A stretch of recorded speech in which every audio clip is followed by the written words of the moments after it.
Dan sampai satu tahap, dia tak bekerja pun, duit masih masuk. Kalau esok pagi majikan call dan kata gaji tuan puan dihentikan 6 bulan, berapa lama tuan puan boleh bertahan? Sebelum tu, boleh save video saya untuk rujukan akan datang.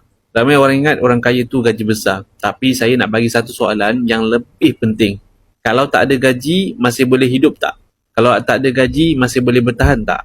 Sebab hakikatnya, gaji RM20,000 sebulan pun belum tentu kaya. Kalau simpanan masih kosong, aset tak ada, passive income tak ada, hutang pula berlambak, dia cuma orang yang bergaji besar. Tapi dia bukan orang yang kaya. Saya pernah jumpa orang yang bergaji tinggi, kereta mewah, jawatan besar, tapi bila hilang kerja, beberapa bulan sahaja simpanan habis. Kereta kena tarik, hidup jadi tertekan. Dalam masa yang sama, ada orang gaji biasa-biasa, tapi dia kumpul aset sedikit demi sedikit, bina tabungan, bina harta dan bina pendapatan pasif.